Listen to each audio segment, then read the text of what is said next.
Shert a peace treaty or an oath of alliance? Shert найрамдлын хэлэлцээр үү андгай ам алдах ёслол үү?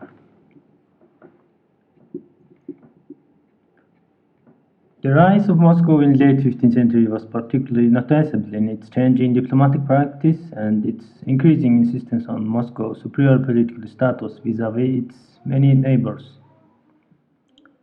15 дугаар зууны сүүл үеийн Москвагийнхны сэргэлт бол түүний олон хөршүүдтэйгээ өөрийн давуу байр суурь, улс төрийн давуу байр сууриа илэрхийлэх болоод үүнийгээ элчин харилцаанд давтан харуулах чадамжаар онцгойлон илэрхийлэгддэг. Moscow was becoming a rather typical representative of theocratic states and empires in which religious and political doctrines were fused in a single concept of manifest destiny.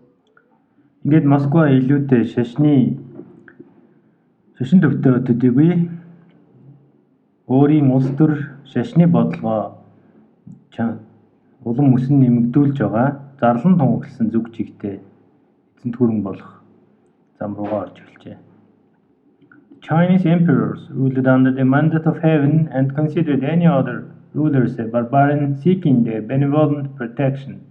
And Ottoman sultans consistently belittled other rulers and considered them to be in the service of sublime power. Incidentally, this included the Holy Roman Emperor, who was referred to as a king of Vienna, and Russian rulers who couldn't compel Port to address them as emperors until 1774, when Article 13 of Treaty of Kuchuk-Kainaria specifically stipulated it. Хятад дахь Манжин хаан өөрийгөө Тэнгэрийн бошгыг эдэлсэн бөгөөд өөрийн бүх хөрш нарыг түүний тааллыг хүртгийг хичээсэн бүдүүлгүүд гэж ойлгож байхад Османы султан өөрийнхөө эргэн тойрны улсуудыг мөн багасхан жижигрүүлэн харж тооцоолж ирсэн.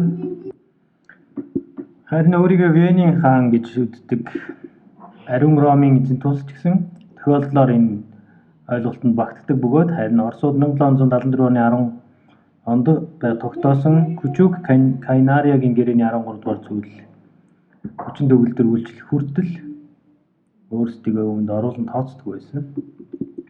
The final recognition of Russian Emperor as an equal to Ottoman Sultan was a result of 3 centuries of struggle over Russia's political status and prestige.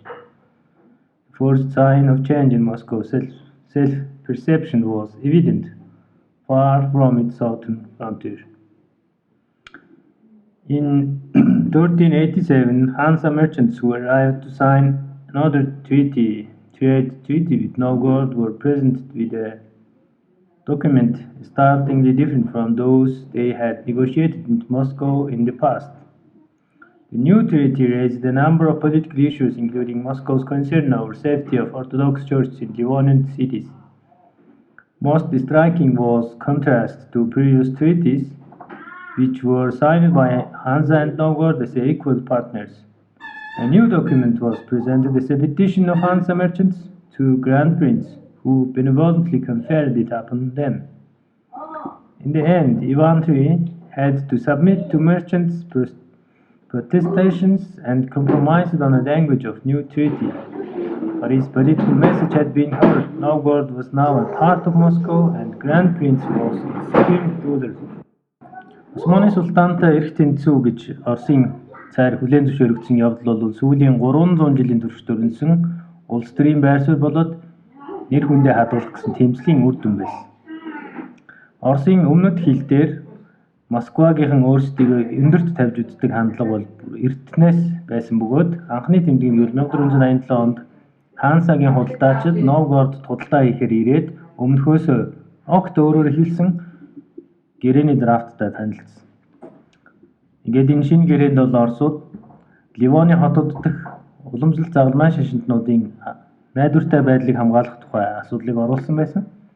Хамгийн маргаантай зүйл гэх юм бол энэ гэрээнд Ханса болоод Новгородын төлөөлөгч нар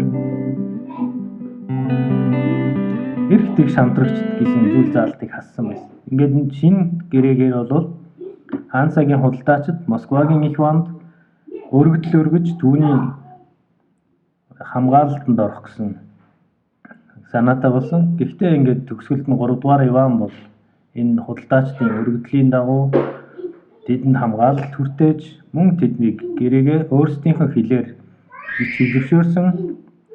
Энэхүү гэрээний гол улс төрийн тунхаглал бол одоо Новгород Москвагийн харьяат учраас их Иван бол бүхний дээр гэсэн санаа илэрхийлэхийг хичээсэн.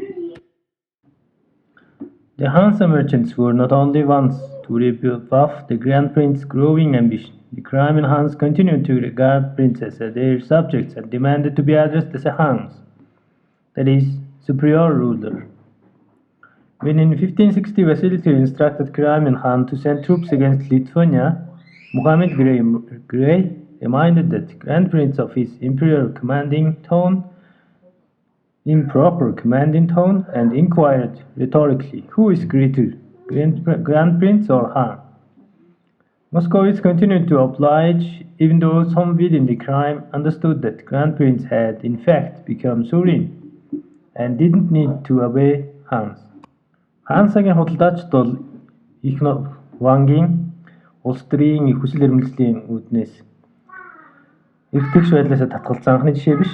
Кремийн хаан ч гэсэн Москвагийн царийг тэдний харьяат бөгөөд өөрсдөд нь хаан гэж хандж байгааг шаардж байсан. Гэхдээ 1516 онд 3 дугаар Василий Кремийн хаанд Литвиний эсрэг зэрэг илгээхийг шаардсан. Үүнийх нь хариуд Мухаммед Гэрээ их вангийн ийм зүй бус тушаасан өнгөтэй шаардлагад дараах асуултыг асууж ирсэн. Их хаан том уу? Их ван том уу гэж. Хэн том юм бэ?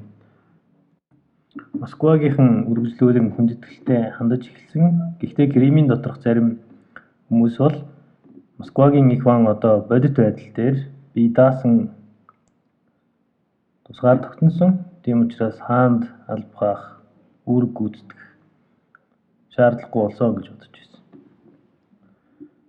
The Moscovite princes were nothing if not tenacious, and whenever possible they insist on being addressed in accordance with their own self-image. In 1558, several pro-Russian nobles advised to Nogai Beg Ismail, save yourselves an embarrassment. Ismail Beg addressed Ivan IV as your suzerain. The Livonians are more powerful than you, yet sovereign states to all their cities. To leave no ambiguity and to ensure Ivan's favor, Ismail was advised to state, I, Ismail Beg, am a servant to you, sovereign with all the Nogais. Москвагийн хэрвээ хүчтэй биш бол юу ч биш. Тийм учраас ямар ч боломжтой тохиолдол гармагц тэд өөрсдийнхөө дүр төрхийн дагуу тэдэнтэй харилцахыг шаардж байсан.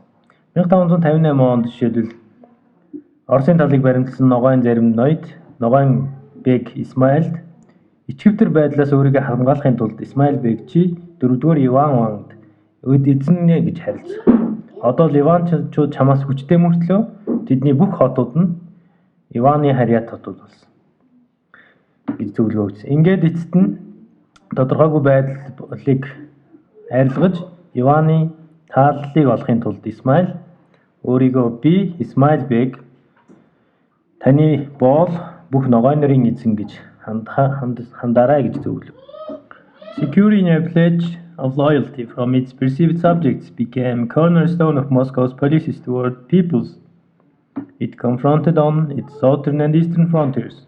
From the first encounter, Russian officials routinely demanded that local chiefs swear allegiance and declare themselves Tsar's faithful subjects. In 1589, on orders from Moscow, commander of Tersk, a remote military outpost in North Caucasus, instructed Kumik Shamkal to dispatch his envoys and petition to become Tsar's subject.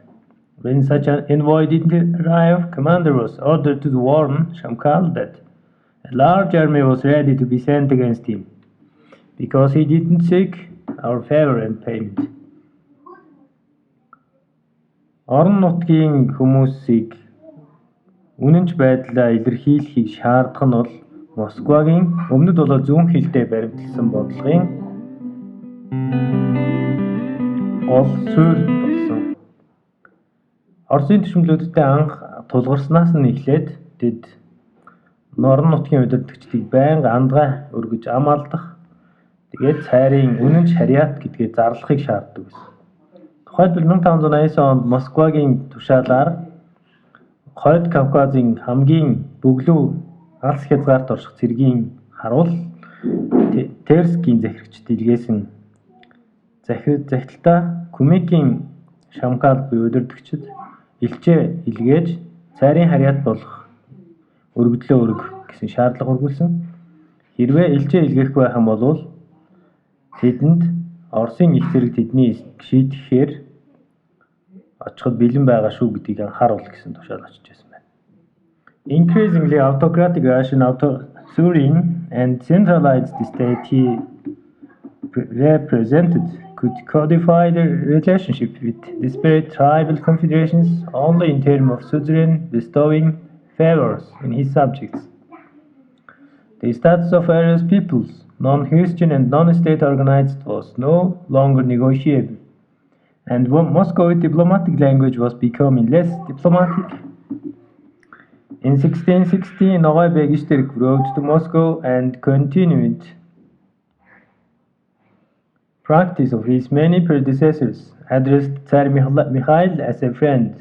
What might have been seen as a flattery a little over 100 years before, he was viewed in Moscow as an unpardonable familiarity and insolence. The response of Moscowite officials was a sharp rebuke. A servant can never be Tsar's friend. Их мэдл нь улам өсөн нэмэгдэж байгаа бөгөөд төвлөрч эхэлсэн Москвагийн энэ вант улс эргэн тойрондоо байгаа тархай бутархай аймгийн холбооттой харилцахдаа зөвхөн өөрсдийнхөө эзэн нь албаттаа хайр хишгийг түгээж байгаа гэсэн утга санаагаар харилцах. Үүнийгээ журамлахыг илүү хэрхэмлэх болсон. Төрийн зохион байгуулалт байхгүй, загалмайн шашин шүтдэггүй олон янзын зэрэг дэвтэй ийм хүмүүстэй цаашид хэлэлцээр хийх шаардлага бага утсаж эхэлсэн учраас Москвагийн элчин харилцааны хилэнд эйтэй өнгө аясаа бас алдж байсан. 1616 онд Ногоон Бегиштерк Михаил царийг өөрийн найзаа гэж хандсан. 100 жилийн өмнө бол энэ жоохон эвгүй сонсогдох байсан бол одоо Москвад энэ уучлж болшгүй алдаа бөгөөд үл хүндэтгэл гэж тооцсон. Ингээд Москвагийн төшмөлүүд түүнд боол хизээж цайрын найз байдгүй гэсэн хариулт өгчээ.